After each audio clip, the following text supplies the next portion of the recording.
죽음 이후에도 삶이 있을까? 사람은 죽은 다음에 어떻게 되는 것일까? 삶과 죽음을 통해서 우리에게 전하고자 하는 메시지는 무엇일까? 죽음을 체험했던 사람들은 말한다. 인간은 육체의 한계에 사로잡힌 그런 존재가 아니다. 우리는 몸과 뇌를 가진 물질적 존재인 동시에 영적 존재라는 것을 알아야 한다. 안녕하세요. 터칭소울입니다. 많은 과학자들은 사후세계를 회의적으로 봅니다. 죽음을 경험했던 사람들의 말은 일부 통일성이 있긴 하지만 정확하게 모두 일치하지는 않기 때문입니다. 평소에 종교를 가지고 있던 사람은 죽음을 체험하면서 신이나 성모 마리아를 봤다고 하지만 그렇지 않은 사람들은 그런 경우가 적었다는 것입니다. 그리고 자신의 경험을 구도상으로만 증명할 수밖에 없으니 그 말을 어떻게 믿냐는 것이죠. 아무도 명백히 증명할 수 없으므로 누구나 꾸며낼 수 있는 이야기일 뿐이라는 이유입니다. 하지만 많은 의사와 과학자들이 죽음과 영혼에 대한 연구를 하기도 합니다. 자신들이 직접 죽음을 경험해서 연구를 시작한 경우도 있고 자신이 죽었다고 판단을 내린 자신의 환자들이 다시 깨어나서 하는 말들이 너무 비슷해서 연구를 시작한 사람도 있습니다. 여러분은 죽음을 어떻게 바라보고 계시나요? 죽음은 한꺼풀을 벗는 것이다 라는 말을 본 기억이 있습니다. 인간은 여러 생을 거듭하면서 한꺼풀씩 벗겨지게 되면 결국 마지막에는 맑은 영혼만 남는다.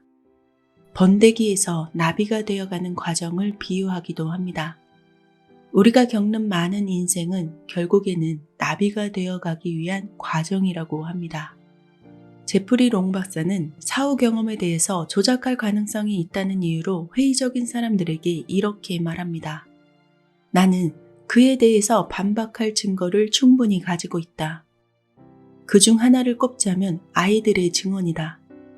5살이 채 되지 않는 아이들의 증언은 여러 책이나 사람들의 이야기를 듣고 꾸며냈다고 하기에는 가능성이 매우 낮다.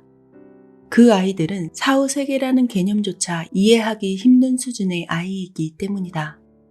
그런 어린아이들 수십 명이 어른들이 겪었던 임사체험 내용과 거의 같은 경험을 했다고 증언하는 것은 분명 의미가 있다. 임사체험은 실제로 존재한다. 이러한 경험을 통해서 사람이 성숙해지는 경우를 많이 본다. 제프리 롱 박사의 책 죽음 그 후. 이 책의 내용을 일부 전해드립니다. 죽음 이후에도 의식은 계속 살아있다? 이것을 어떻게 이해해야 할까? 의학적으로 사망한 시점에서도 의식이 작동할 수 있는지 먼저 살펴보자. 많은 경우 임사 체험자들이 죽음에 이르기까지는 심장이 작동을 멈추는 상황이 동반된다. 심장 박동이 멈추면 뇌로 피를 공급하는 활동이 바로 멈춘다. 뇌에 피가 공급되지 않는 상태에서 10초에서 20초가 지나면 뇌의 활동을 측정하는 뇌파도가 평평해진다. 뇌파도는 뇌의 바깥 부분인 대뇌피질의 정기적인 활동을 측정하기 때문에 대뇌피질이 의식적인 사고를 담당하고 있음을 감안하면 이 시점부터는 의식이 선명한 체계적인 체험은 불가능해야 마땅하다. 뇌파도가 평평해져도 뇌의 아래쪽 부분에서는 정기적인 활동이 일어날 수 있다. 하지만 뇌의 아랫부분이 작동한다고 해서 임사 체험자들이 묘사하는 것처럼 선명하고 질서정연한 체험을 지각할 수 있는 가능성은 전무하다. 임사 체험자들이 대부분 아주 선명한 기억, 그리고 순서가 분명한 기억을 증언한다는 것을 감안하면 임사 체험은 꿈이나 환각일 수가 없다. 임사 체험 중에 경험한 시각적 묘사를 보면 그것이 얼마나 선명한 것인지 좀 더 분명해진다. 때로는 일반적인 감각을 넘어서는 묘사들도 눈에 띈다. 심장마비가 일어났을 때 임사체험을 한 로비는 이렇게 말했다. 죽어 넘어진 상태에서 빛이 아름답게 비치는 어떤 곳으로 갔습니다. 그 빛은 햇빛 같았지만 훨씬 더 아름다웠으며 황금 빛깔이 훨씬 더 진했습니다. 그곳은 내가 사는 동네 같았습니다. 내가 사랑하고 보고 싶어한 모든 사람들이 나를 에워싸고 보고 있었습니다. 그들 모두가 거기에서 매우 행복해 보였습니다. 크리스트는 발작이 일어나서 심장과 호흡이 멈춘 경험을 한 후에 이렇게 보고했다. 하얀 밝은 빛이 있었는데 그 빛이 있는 쪽으로 가려고 마음을 먹었더니 즉시 내가 그곳에 가 있어서 빛에 손을 대볼 수 있었습니다. 모든 것이 아름다운 흰 빛깔이었고 불꽃처럼 번쩍이고 따뜻했습니다. 심장마비가 일어났을 때 임사체험을 한 루벤의 보고이다. 처음에는 둥실둥실 떠오르고 있는 나를 하얀 찬란한 빛이 감싸고 있었습니다.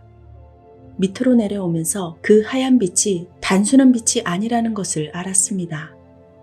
정말로 아주 하얀 구름을 통과하고 있었던 것입니다.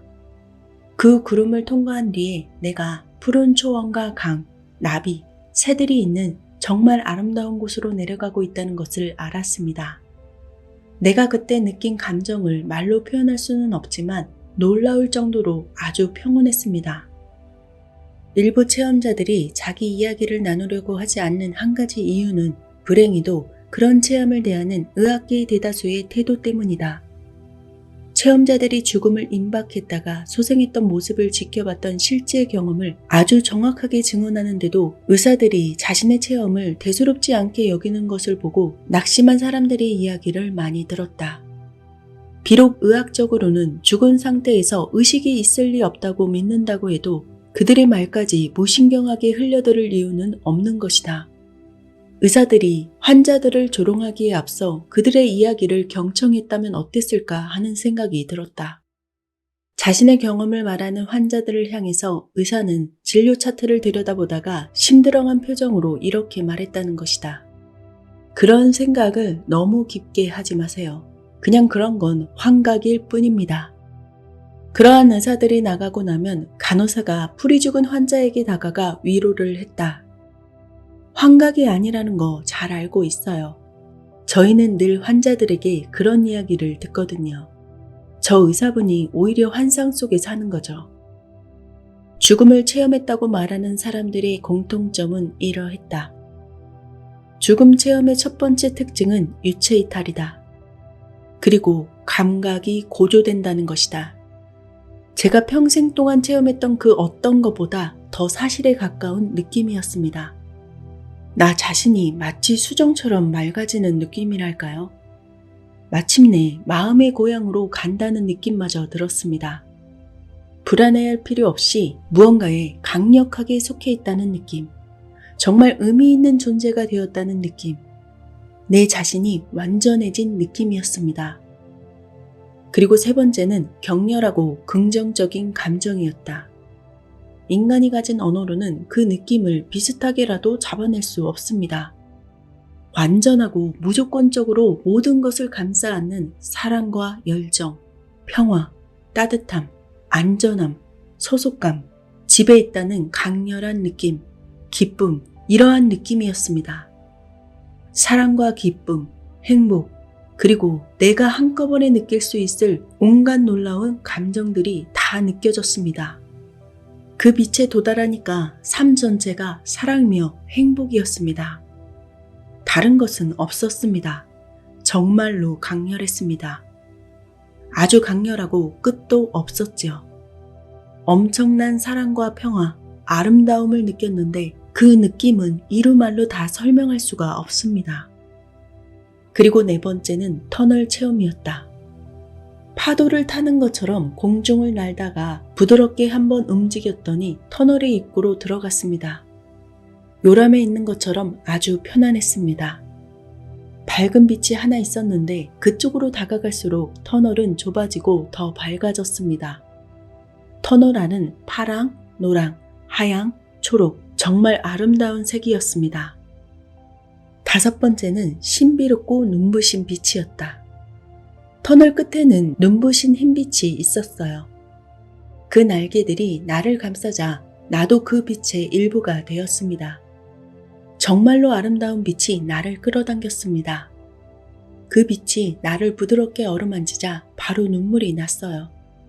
처음에는 푸른빛이었는데 흰색으로 변했습니다. 무지갯빛이 도는 흰색이었죠. 순수한 밝음이라고 할까요? 순수하기는 한데 보통 우리가 말하는 그런 개념과는 조금 다릅니다. 예전에 본 적도 없고 도저히 말로 묘사할 수 없는 그런 순수함이었습니다. 여섯 번째는 지인이나 신비로운 존재와의 재회였습니다. 나는 다른 존재들에게 둘러싸여 있었는데 그들은 마치 내가 이전에 알고 있던 존재들 같았습니다. 그 존재들은 내가 영원토록 함께했던 가족이나 오랜 친구들 같았습니다. 정신적인 혹은 영적인 가족이라고 표현하는 것이 적절하겠네요. 이 존재들과의 만남은 마치 살면서 가장 중요한 사람들과 오랫동안 헤어졌다가 다시 만나는 것 같았습니다. 서로 다시 보는 순간 우리는 모든 사랑과 기쁨을 감출 수가 없었습니다. 아버지가 내 곁에 있었지만 눈으로는 볼 수는 없었습니다. 다른 가족들도 가까이 있었는데 눈으로 보지는 못했습니다. 저는 어머니와 딸의 목소리를 들었습니다. 하지만 딸은 사망할 당시 2살 정도밖에 안 됐었는데 어른 목소리를 하고 있었죠. 그렇지만 그게 제 딸의 목소리라는 것은 바로 알 수 있었습니다. 그들은 내 이름을 불렀고 내 몸은 기류를 타고 이동하는 것처럼 아주 빠르게 움직였습니다. 마치 바람을 타고 나는 것처럼 빠르게 움직이자 정말 환한 빛이 금방 보이더니 해변이 보였고 그 다음에는 어머니와 딸이 해변에 서 있는 것이 보였습니다. 딸은 그새 어른이 되어 있더군요. 7번째는 시공간의 개념이 달라진다는 것이었다. 처음 몸을 떠났을 때 나는 다이빙 시계를 차고 있었습니다. 그 시계로 내가 이동한 거리를 측정했는데 사실 아주 비과학적인 방법이었습니다. 지형이 바뀌는 것을 살피면서 초침이 알려주는 시간을 기준으로 삼아서 쟀거든요. 완전히 비과학적이었죠. 땅도 선형으로 움직이지 않았고 거리도 일정하지 않았습니다. 어떤 때는 그대로 있다가 갑자기 한순간에 전의 거리보다 길어지거나 짧아졌습니다. 그렇지만 내 시계는 변치 않고 계속 째깍거렸습니다. 나의 직감과 느낌으로는 내가 다른 시간대에 들어와 있는 것 같았습니다. 내가 차고 있던 시계로 측정한 시간은 대략 1시간 정도였습니다. 하지만 같이 다이빙을 했던 동료에게 내가 얼마나 의식을 잃고 있었냐고 물어보니까 5분에서 10분 정도라고 했습니다. 그래서 내가 경험했던 시간 개념이 현실과는 다르다는 것을 더 실감하게 되었습니다. 삶의 시간으로는 그렇게 짧은 시간인데도 엄청나게 많은 걸 체험한 것 같았습니다. 내 영혼이 여행한 곳은 현재 삶의 시간 감각으로는 도저히 판단할 수 없는 곳이었습니다. 현실의 삶에서 작동하던 시간과 공간은 모두 완전히 멈췄습니다. 하지만 그곳에서의 시간과 공간 역시 마치 살아서 경험하는 것처럼 생생했습니다. 8번째, 주마등처럼 삶을 회고하게 되었다. 몸을 떠난 직후에 나의 삶 전체가 순식간에 앞에 펼쳐지는 걸 봤습니다. 난 아직 병실에 있었죠. 내가 앞으로 많은 사람들을 가르치고 도울 것이라는 말을 들었는데 내가 지금 하고 있는 일이 바로 그런 일입니다. 내 첫 돌부터 첫 키스, 부모님과 싸운 일들까지 내 삶에서 일어났던 중요한 모든 일들을 보았습니다. 내가 얼마나 이기적이었는지 깨달았습니다. 다시 돌아가서 바꿀 수만 있다면 어떻게든 해보고 싶었습니다. 당신이 상처를 준 다른 사람들의 감정을 체험하고 그들의 고통과 기분을 고스란히 느끼게 될 겁니다. 당신이 어떤 사람이었고 다른 사람들을 어떻게 대했는지 다른 시점에서 볼 수 있게 하려는 거죠. 그 경험을 하면 다른 사람들이 당신을 판단하는 것보다 자신에게 더 엄격해지게 될 겁니다. 내가 본 것은 남들이 내게 한 일이 아니었습니다. 내가 다른 사람들에게 한 일을 그대로 보았습니다. 9번째, 비현실적인 영역과의 접촉이 있었다. 터널의 끝은 더없이 평화로웠습니다. 상상할 수 없을 만큼 순수하고 고요하고 사랑이 충만했습니다. 풍경이 정말로 아름다웠습니다. 푸른 하늘과 멀리 펼쳐지는 언덕들, 온갖 꽃들, 모든 것이 빛으로 충만했죠. 마치 밖에서 빛을 받아 반사하는 것이 아니라 안에서 스스로 빛을 발하는 것처럼 말입니다. 이로 말로 다 표현할 수 없을 정도로 너무너무 아름다웠습니다. 저 멀리에는 눈부신 도시, 아니 도시처럼 생긴 무언가가 있었고요. 모든 게 빛깔도 짜임새도 너무나 아름다웠습니다. 정말 근사했죠. 사랑과 평화가 깃든 아름다운 평화와 고요함을 보고 느낄 수 있었습니다. 내 왼쪽에는 눈길이 미치는 곳까지 온갖 튤립이 활짝 피어있는 아름다운 풍경이 펼쳐져 있었죠. 10번째는 특별한 지식을 접하거나 알게 되었다는 것이다. 내가 그 존재의 눈을 들여다보았을 때 우주의 모든 비밀이 보였습니다. 그 존재의 눈을 잠깐 들여다보았더니 모든 것이 어떻게 움직이는지 알게 된 것입니다. 우주의 온갖 비밀과 모든 시간, 모든 것에 관한 지식을 말입니다. 나는 빛깔을 띤 그 방울들이 지금까지 살았던 모든 사람들의 체험이란 것을 이해했습니다. 그 체험들은 하나씩 개별적으로 존재하긴 했지만 하나의 전체로 연결되어 있었습니다. 전체는 만물의 지식이 모인 것이고요. 11번째, 경계나 장벽을 만났다. 경계를 사이에 두고 내 쪽에는 시간이 천천히 흐르는 듯 했습니다.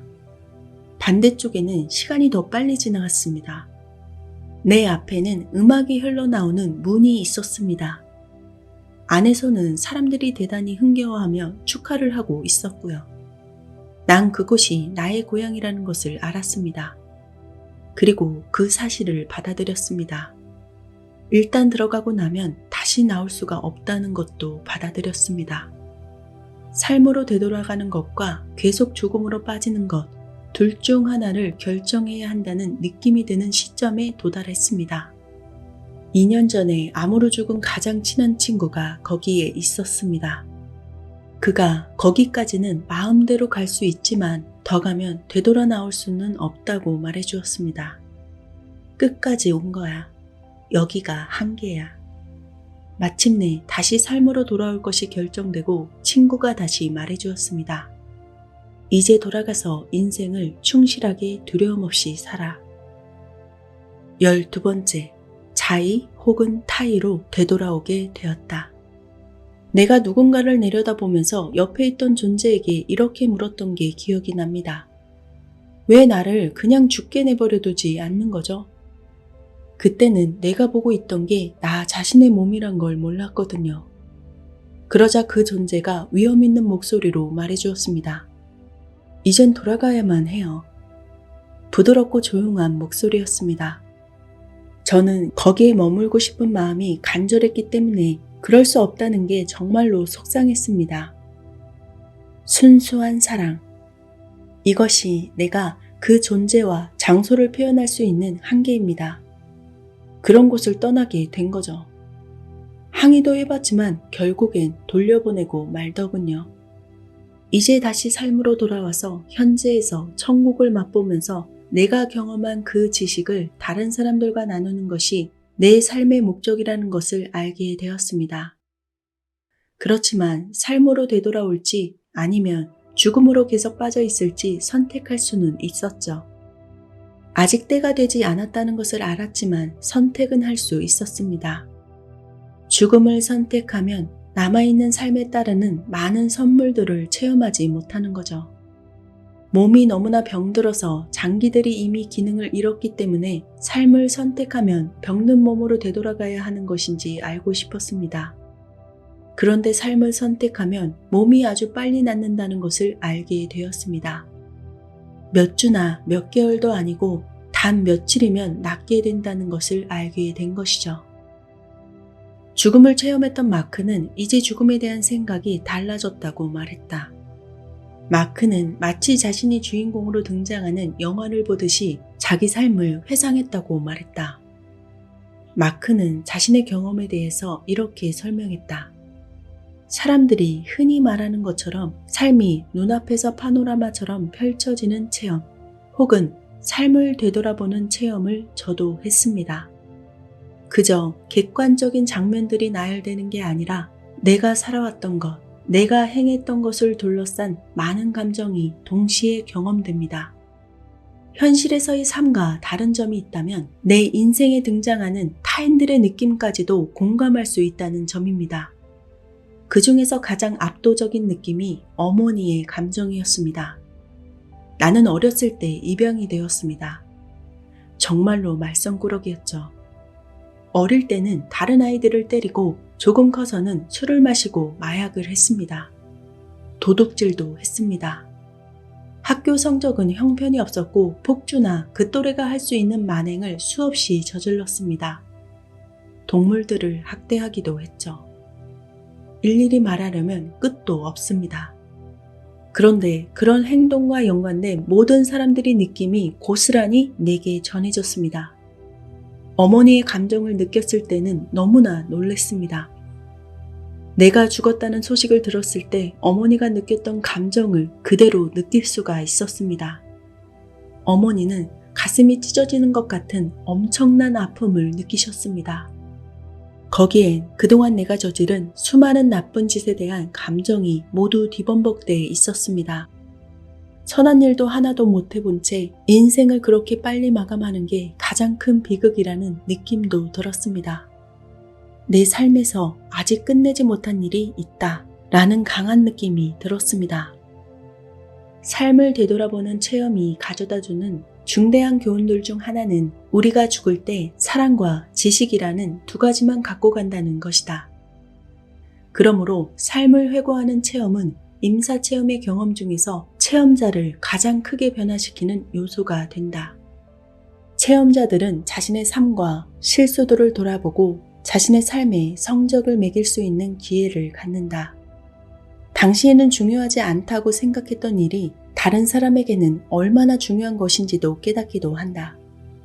중요하지도 않는 일에 화를 내거나 별 의미가 없는 것에 너무 집착했다는 것도 알게 되는 것이다. 많은 사람들은 자기가 돌아본 것은 사건이기보다는 감정이었다고 보고했다.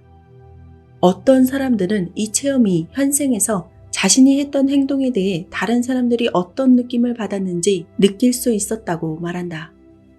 삶을 회고하는 체험은 체험자들로 하여금 자신의 삶의 목적을 이해하도록 돕는다. 그러한 자기 이해를 통해서 체험자들은 의미 있는 삶의 변화를 이루어냈다. 제가 죽고 나서 비단에 있는 동안에 제 삶을 되돌아보았습니다. 내가 그동안 살면서 행한 모든 것들을 보았습니다. 모든 생각과 말, 내가 한 행위들이 보였습니다. 회상 체험은 아주 빠르게 진행되었습니다. 하지만 모든 것을 쉽게 이해할 수가 있었습니다. 누군가 혹은 무언가가 내 양심을 검사하기 시작했습니다. 눈 깜짝할 사이에 어릴 때부터 시작해서 내 삶의 모습들이 지나가기 시작했습니다. 마치 내 삶의 행동들을 저울에 다는 것 같았습니다. 나의 생각과 행동, 말, 내가 미워한 것, 내가 도운 것, 돕지 않은 것, 도왔어야만 했던 것, 모든 것들이 보였습니다. 영화에서처럼 수많은 사람들이 한 명 한 명 모두 보였습니다. 내가 사람들에게 얼마나 비열했는지, 내가 그들을 어떻게 도와줄 수 있었는지, 내가 의도하지 않았던 것도 포함해서 동물들에게 얼마나 잔인하게 굴었는지. 그렇습니다. 동물들도 감정이 있었습니다. 너무 부끄러워서 고개를 들 수가 없었습니다. 내가 행한 것과 행하지 않은 것이 어떻게 실제로 다른 사람들의 삶에 물결을 만들어냈는지 보았습니다. 그때서야 비로소 작은 모든 결정과 선택이 어떻게 세상에 영향을 미치는지 이해하게 되었습니다. 내가 실망시켰다는 느낌이 너무나 생생했습니다. 그런데도 이상하게도 그렇게 끔찍하게 느끼고 있는 동안에도 궁극적인 존재들이 나의 그런 한계들을 동정하고 받아들여 주는 것이 느껴졌습니다. 나는 더 이상 죽음이 두렵지 않습니다. 죽음 이후에 훨씬 더 많은 것이 있다는 것을 이제는 내 영혼이 압니다. 내가 배워야 할 것이 무엇인지 배우고 내가 마무리해야 할 일이 무엇인지 알았으므로 죽음 이후의 삶을 상으로 받을 것이라고 생각합니다. 죽음은 우울한 주제이기도 하다. 하지만 죽음을 경험한 사람들이 말하는 것처럼 지금 살고 있는 삶에 대한 사랑을 느낄 수 있었기를 바란다. 여러분은 어떻게 들으셨나요? 믿든 안 믿든 언제나 선택은 여러분에게 열려 있습니다. 저는 죽음이 끝이 될 수는 없다고 생각하기도 합니다. 우리가 살고 있는 이 인생이 무언가를 배우는 과정이 맞다고 보고 있는데요. 그래야만 삶이 재미있어지기 때문입니다. 우리는 매일 똑같은 하루를 보내고 있다고 생각합니다. 하지만 사실 우리가 그렇게 보고 있는 것이지 우리가 살아온 날은 단 하루도 똑같은 날이 없었습니다. 똑같은 날은 있을 수가 없습니다. 시간은 거꾸로 흐르지도 않고 또한 멈춰 있지도 않으니까요. 우리가 똑같이 행동하고 말하고 생각할 뿐입니다. 반복되는 일상을 새롭게 보면 새로운 무언가가 나타나기 마련입니다. 죽음을 경험하지 않고도 이 세상이 얼마나 괜찮은지 새롭게 볼 수 있습니다. 새로운 느낌, 새로운 일상, 새로운 행동, 그리고 새로운 나. 그렇게 만들어지는 새로운 삶. 언젠가 죽음 앞에서 남부끄럽지 않게 자신에게 당당하게 흐뭇하게 재미있고 알차게 잘 살았다 하고 기꺼이 껍질을 벗어던질 그런 날이 오겠죠.